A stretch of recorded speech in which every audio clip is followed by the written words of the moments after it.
Բարև ձեզ հարգելի հեռուստադիտողներ, Եվրոմեդիայի տաղավարում զրուցելու ենք Հայաքվե վարչության անդամ Մենուա Սողոմոնյանի հետ։ Շնորհակալ եմ, պարոն Սողոմոնյան, հրավեր ընդունելու համար։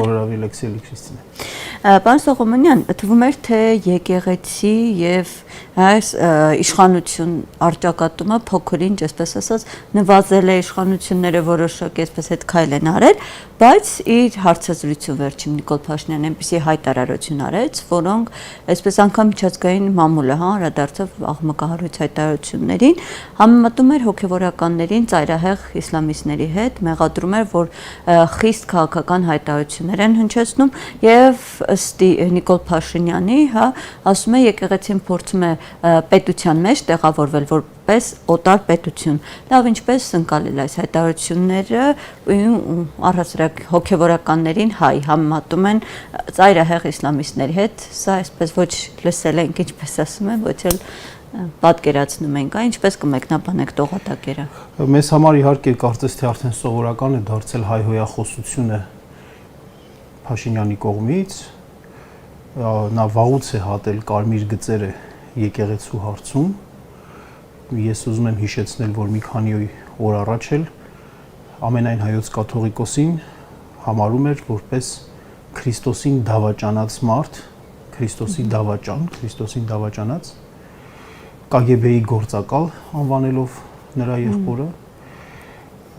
նրա գործողությունների տրամաբանությունը հետևյալն է։ Նրա ամբողջ գործունեությունը այսօր կառուցված է նախընտրական տրամաբանության հիմքի վրա։ Նրա թե ներքին քաղաքականությունը, թե արտաքին քաղաքականությունը ամբողջը կառուցված է քարոզչության, PR-ի տրամաբանության վրա։ Արտաքին քաղաքական դաշտում նա փնտրում է լեգիտիմություն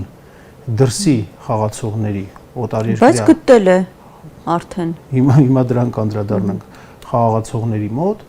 ներքին դաշտում փորձում է լեգիտիմություն փնտրել թշնամանքի ատելության մթնոլորտը խորացնելով, ատելության եւ թշնամանքի թիրախ օբյեկտ գտնելով, իրականացնելով ժողովրդավարությանը ուղիղ հակասող քայլեր, գործադրելով կոռուպցիոն սխեմաներ, զարկ տալով խաբեությանը եւ ստին եւ ինչպես նաեւ գնալով զանազան տեխնոլոգիական աճպարարությունների, չեմ ուզում ասել կապիկությունների։ Հիմա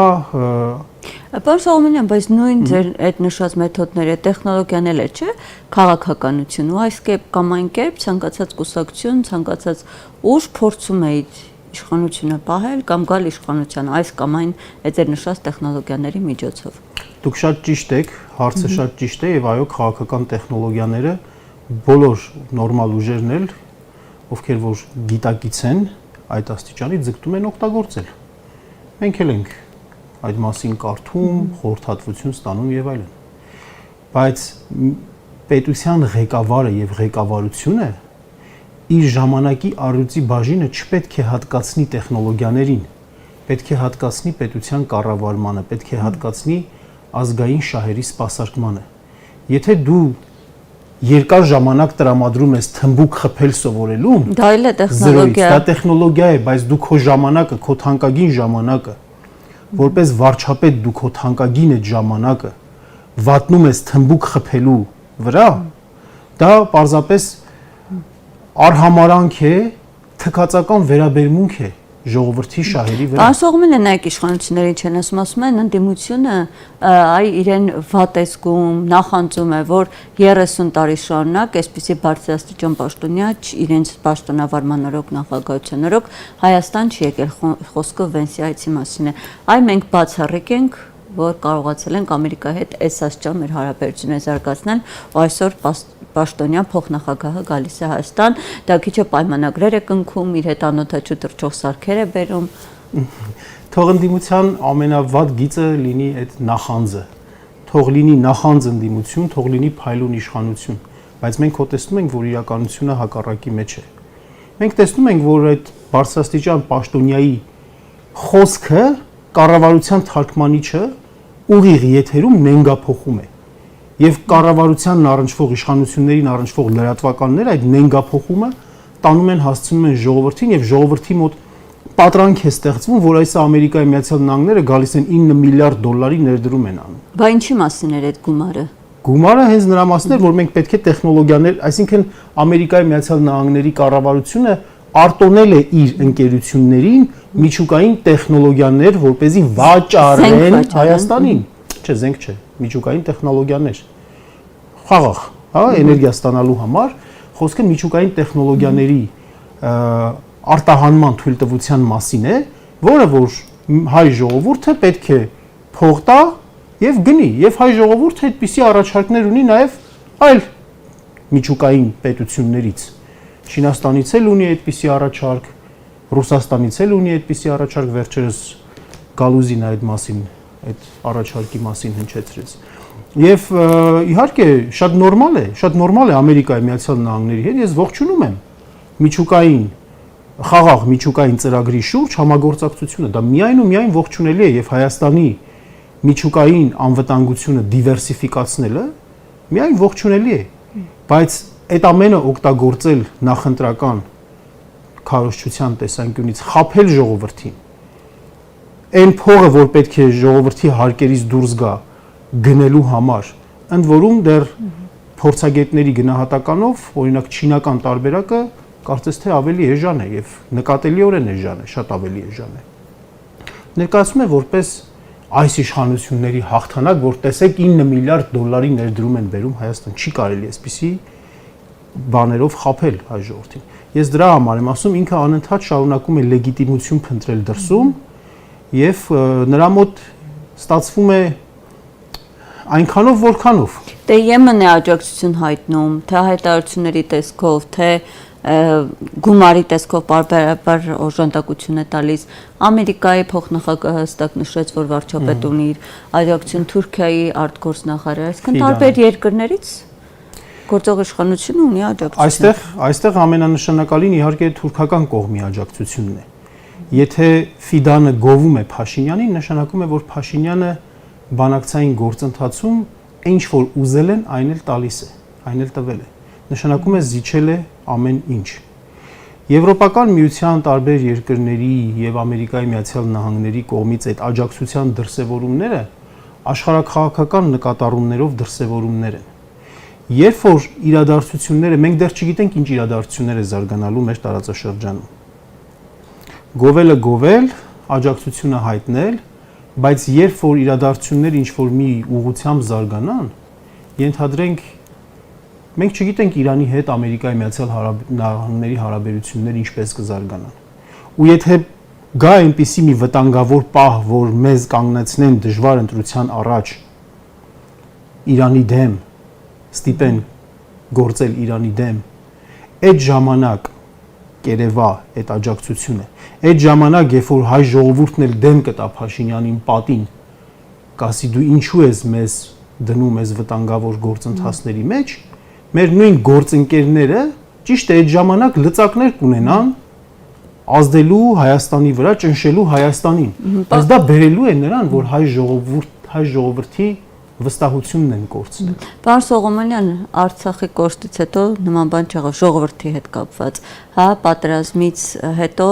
չեղավ այդ պատին տալը, հիմա Իրանի հետ հարաբերությունների վատթարացումից հետո պետք է պատին տան Նիկոլ Փաշինյանին։ Ես համաձայն եմ, իհարկե համաձայն եմ նրա հետ, որ այն չափով չի եղել պատին դեմ տալը, որը բերեր իշխանափոխության, բայց պորտկումները ակնհայտորեն եղել են։ 2024 թվականին մենք ունեցել ենք շատ լուրջ ներքաղաքական իրողություն։ Եվ ի վերջո մեր երկիրը չի կարող շագրենի կաշվի նման հավերժ փոքրանալ։ Եվ այդ պորտկումը մի օր տեղի է ունենալու։ Եվ ամբողջ խնդիրը նրանում է, որ մեր գործընկեր պետությունների ղեկավարները պետք է իմանան, որ իրավիճակային շահերի պարագայում գուցե կարող են շահել, բայց հայ ժողովրդի վստահությունը կորցնելը, հայ ժողովրդին, երբ որ քո քայլերը բերում են նրան, որ դու հայ ժողովրդի դաշնակիցը չես, հայ ժողովուրդը կորցնում է վստահությունը քո նկատմամբ, դա շատ երկարատև է լինելու, Շատ այնպես ինչպես որ Ռուսաստանի հետ կապված հիմա մեր հասարակության մի ստվար հատվածի մոտ կան լուրջ եւ իրական վերապահումներ։ Եվ տրամաբանությունը, երբ որ գործում են այդ տվյալ պահին պարզապես մաքսիմալ օգուտ կորզելու ձևով, դա բերում է իհարկե հանգեցնում է մենք ենք ի վերջո տուժում, մենք ենք տուժում։ Այս ամեն ինչի հասցեատերը եւ ի վերջո մենք ենք։ Մենք չենք մտածում այսօր մեր գործընկեր պետությունների շահերի մասին։ Մենք պետք է մտածենք մեր շահերի մասին։ Միշտ թույլ օղակին են ավելի շատ ճնշում։ Ի վերջո մարդիկ չեն կորցրել կենթանական բնազդը։ Միշտ էլ թույլին ճնշելու, թույլ օղակին ճնշելու հարցում։ Եվ այսօր մենք ենք որպես թույլ օղակ մեզ են ճնշում։ Եվ այդ ճնշումները ցավոք սրտի այսօր ներկայացնում են որպես ձեռքբերում։ Եկեք մի հատ հարց տանք, էլի մի հատ հարց տանք, ասենք, այդ ճանապարհը ինչ առումով է մեզ բերելու խաղաղություն։ Ասում են երկու երկրները կսկսեն համագործակցել, տարածքով ապրանք գնա ու ինքնըստինքյան ճանապարհը օրինակ չլիներ, պարզապես համագործակցեինք, բացեինք սահմանները եւ սկսեինք առևտուր անել։ Ինչն էր խանգարում, որ այդպես լիներ։ Ինչն էր խանգարում։ Ներդրումներ են լինելու ամերիկյան կողմը։ Ներդրումներ է բերելու, աշխատատեղեր են լինելու։ Խնդիր չկա։ Իրականում Ամերիկայի Միացյալ Նահանգները այդ անշարժ գույք որոշակի ձեռք բերելով իր համար որոշակի հանգրվան է ստեղծում, ոտատեղ է ստեղծում։ Բայց եկեք մի այսպես բան հասկանանք, էլի։ Մենք գիտենք տեղեկատվություն, թե այդ ճանապարհով որտեղի էներգետիկ ռեսուրսներն են անցնելու, որտեղի թանկարժեք մետաղներն են անցնելու։ Դրանք ինչ ծավալի են մոտավորապես, որպեսզի կարողանանք հասկանալ այդ ճանապարհի տնտեսական արժեքը։ Այդ ճանապարհի տնտեսական արժեքը հասկանալու համար մենք ունենք հայ ժողովուրդը կամ փորձագետները անգամ ունեն ինֆորմացիա, որ պլանավորվում է այս ճանապարհով ինչ-որ թողունակություն, ապրանքների էներգետիկայի թողունակություն։ Մենք չունենք այսպիսի տեղեկատվություն, մենք չգիտենք այս ինչի համար եւ դրա համար մենք իրավունք ունենք մտածելու, որ սա պարզապես աշխարհաքաղաքական պրոյեկտ է։ Այստեղ տնտեսական բան մենք չենք կարողանում տեսնել։ Երբ որ համազոր չի լինում առաջարկը, երկու կողմն էլ նկատելիորեն չեն շահում այդ առաջարկից, այդ ժամանակ խաղաղություն չի լինում։ Իսկ այս պրոյեկտը, այստեղ համազորություն ես չեմ տեսնում։ Այստեղ ես պարզապես տեսնում եմ մի կողմը, որ անխոչնդոտ անցնում է Հայաստանի տարածքով, իսկ հայկական կողմը չի կարողանում նույն ռեժիմով անցնել Ադրբեջանի տարածքով։ Այստեղ որտեղ է համազորությունը։ Երբ որ ֆրանսիացիները եւ գերմանացիները որոշեցին իրենց ածխի ու երկաթի արդյունահանման գործընթացը միավորեն, բերեն, կպցնեն իրար, այնտեղ համազորություն կար։ Դրա համար էլ երկուսի համար փոխադարձ կախվածություն, փոխադարձ կապակցվածություն էր ստեղծվում։ Մեր պարագայում դա չկա։ Բայց իշխանությունները ասում են, որ որքան այդպիսի վստահեցումներ են ամեն դեպքում տալիս երաշխիքներ, ասում են, որ այս ճանապարհի բացումը որքան լավ է Միացյալ Նահանգների, Ադրբեջանի, այդքան լավ է նաև ու կրկնակի լավ է մեզ համար, քանի որ մեր տարածքում է լինելու, բացի այդ հնարավոր է ինչ-որ փուլում նաև դա շահավետ լինի համագործակցության հնարավոր դեպքում թե Իրանի, թե Ռուսաստանի համար։ Եթե հաջողվի այնպիսի փուլ կա, որ սկսեն համագործակցել այս բոլոր երկրները միասին։ Ասվածը խելքին մոտ կլիներ այն պարագայում, երբ որ մեր ինքնիշխանությունը այդպես չզիջվեր, Հայաստանի Հանրապետության ինքնիշխան իրավունքը, իրական իրավունքը չզիջվեր։ Թղթի վրա այո մի 7-8 տեղ գրված է ինքնիշխանություն, իրավազորություն եւ այլն։ Բայց երբ որ մի տեղ գրած է ինքնիշխանություն, իրավազորություն, մյուս տեղ երբ որ դու կարդում ես եւ հասկանում ես, որ մեր մաքսավորն ու սահմանապահը մուտք չունեն, ու ինչ որ ֆոկուսներ են, back office-ը նայելու է այդ բեռները կարմիր լույս են տալիս, թե կարմիր լույս չեն տալիս, եթե կարմիր լույս են տալիս, նոր front office-ը մտնելու է, այսպիսի ինչ որ անհասկանալի ձևակերպումներով, երբ որ դու նայում ես եւ տեսնում ես, որ պարզապես սա եւ Ադրբեջանի, եւ Թուրքիայի կողմից գովերգվող մի հատ process է, որ իրենք ի վերջո բացում են Զանգեզուրի միջանցքը, ի վերջո թուրանական միջանցք են բացում։ Եվ Հայաստանի հետ կապված այդ փաստաթղթում կարդում ես, որ ընդհանրապես փոխադարձ առավելություններ ձևակերպումն է, անհասկանալի ինչ փոխադարձ առավելություններ է մեզ համար։ Որն է փոխադարձ առավելությունը, հասկանալի է, որ միակողմանի ձևով արված գործարքները չեն բերելու սպասված խաղաղությունը, սպասված կայունությունը։ Եթե այդպեսին լիներ, ադրբեջանական սիգնալը, օրինակ գերիների ազատման հարցում շատ վաղուց Դեվենսը այնտեղ բարձրացնեց Ադրբեջանում ու շոշափելի արդյունքներ հավանաբար հնարավոր է եւ լինեն։ Այդտեղ ապրենք տեսնենք, իհարկե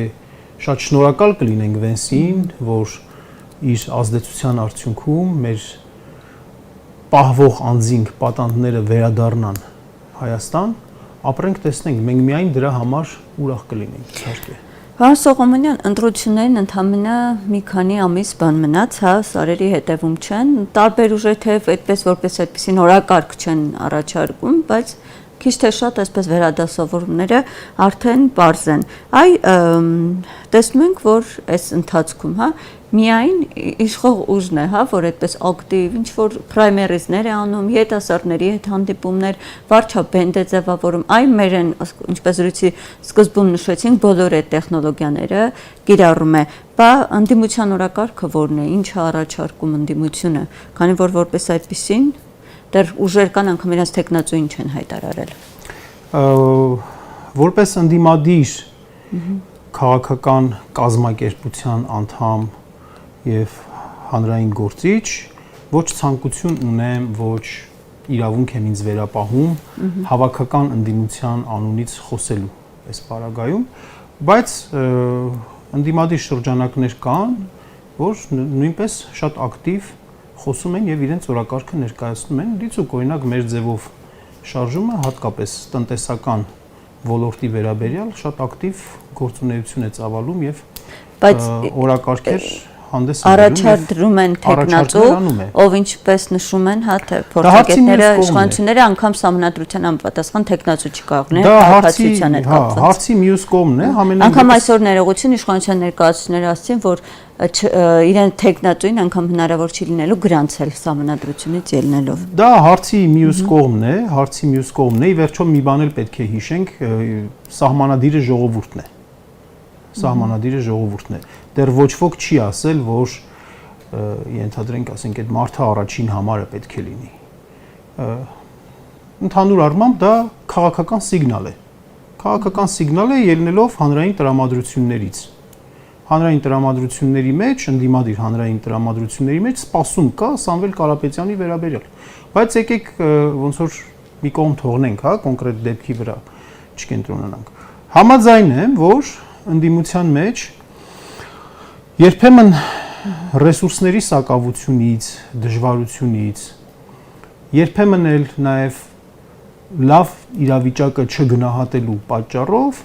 տևական ժամանակ պրոակտիվ գործողություններ չեն եղել։ Մենք մասնավորապես Հայաքվեն փորձել է պրոակտիվ ինչ-որ օրակարգեր անել։ Մեր ստորագրահավաքը, իսկ ներկայում կենսաթոշակի վերաբերյալ հանրագրի process-ը դրա բաղկացուցիչ մասերից են։ Բայց պետք է նաև հասկանանք, որ յուրաքանչյուր այդպիսի պրոակտիվ օրակարգի դեմ այս իշխանությունները դրակոնյան օրենքներով, դաժան միջամտություններով են պատասխանում։ Ես ձեզ ուզում եմ հիշեցնել, որ անցած տարվա ընթացքում Հայաքվեն շատ ակտիվ որպես քաղաքացիական միավորում դիտորդական գործունեությամբ է հանդես եկել Գյումրի, Փարաքար եւ Վաղարշապատ համայնքներում շատ ակտիվ եւ շատ արդյունավետ, որին ինչը հաջորդեց։ Խորհրդարանում այդ նախագիծը, որը եւ Հայաքվեին է վերաբերվում։ Առաջին հերթին մեր դեմ էր ուղված, առաջին հերթին եւ նրանց падգամավորները չէին էլ թաքցնում։ Ասում են չի հասկացվում այս դիտորդ մարմին են այս կազմակերպությունները թե կուսակցություն, քանի որ անկողմնակալ այսպես այդպես է մեկնաբանությունը։ Դե բնականաբար իրենք պետք է այդպես մեկնաբանեն, բայց արդյունքում դիտորդների իրավունքների լրջորեն սահմանափակում տեղի ունեցավ ընտրական օրենսգրքի այդ փոփոխությամբ, որի մասին, ընտրական օրենսգրքի փոփոխության մասին ժողովուրդը իմացավ հենց այդ օրը, առավոտյան, որովհետև երեկոյան էին, նախորդ օրվա երեկոյան էին խորհրդի այդ նիստ հրավիրել եւ այդ հարցը դրել օրակարգում, հապճեպ շատ արագ ընդունելով այդ օրենքը։ Այսինքն իրականում դուք ձեր հարցը շատ ճիշտ է, բայց միևնույն ժամանակ այս իշխանությունները այդպես ցույց են տալիս իբրև թե իրենք դեմոկրատիկ վիճակներում են, բայց կոռուպցիոն դրսևորումների եւ հակաժողովրդավարական գործունեության տեսանկյունից իրենք պարզապես չեմպիոններ են, իրենք ճնշում են բոլորին, ով գլուխ է փորձում բարձրացնել, ճնշում են բոլորին, իհարկե դա մեզ հետ չի պահելու, մենք մեր քաղաքական հայտը շատ շուտով կներկայացնենք, բայց իրական ռեպրեսիաներ են տեղի ունենում եւ իրենք նախընտրական քարոզչություն են հիմա իրականացնում, բացահայտ նախընտրական քարոզչություն են իրականացնում, բացահայտ եւ նաեւ մենք ինչ ենք տեսնում, մենք տեսնում ենք բազմաթիվ կոռուպցիոն դրսևորումներ։ Տեսնում ենք, որ կառավարությունը վերջին 3 տարիների ընթացքում միլիարդների արտոնություններ է տալիս, մոտ 25 միլիարդի մասին, եթե չեմ սխալվում։ Միլիարդների արտոնություններ է տալիս տարբեր գործարարների, մոտ 200 գործարար շրջանակների, եւ այդ գործարարների մի մասն էլ հարյուրավոր միլիոնավոր դրամներ փոխանցում են Իմ քայլը հիմնադրամին եւ քաղաքացիական պայմանագիր կուսակցությանը։ Ինֆոկոմի բացահայտումը վերջին մարդիկ թող բացեն եւ նայեն, տեսնեն ինչի մասին է խոսքը։ Եվ հիմա այսինքն նկատի ունեմ ինչքան անհավասար վիճակում ենք մենք գործում իշխանությունների հետ, ինչքան անհավասար եւ ամբողջ լծակներն ունեն այդ կոռուպցիոն սխեմաներով գումարներ ներգրավելու, այո, իշխանություն են, բայց նաեւ շնորհակալություն ձեզ, որ այդ առիթը ստեղծում եք, որ մեր հերոստատիտողներն էլ իմանան այդ ամեն ինչի մասին։ Բայց այդքանով հանդերձ մենք առաջ ենք գնալու եւ առաջիկա ընտրություններին այո, մենք հայտը կներկայացնենք մեր կալիբրի ուժերի հետ միասին հուսանք, այո, այդ միավորման գործընթացը տեղի կունենա եւ առաջիկայում շատ ակտիվ ձևով կմասնակցենք քաղաքական պայքարին։ Շնորհակալ եմ ձեզ զրույցի համար, պարոն Սողոմոնյան։ Հարգելի աստղադիտողներ, Եվրոմեդիայի տաղավարում զրուցում ենք հայաքվե վարչության անդամ Մենուա Սողոմոնյանի հետ։ Ձեզ հետ Քրիստինա Մուշեղյանն է, շնորհակալ եմ հետևելու համար։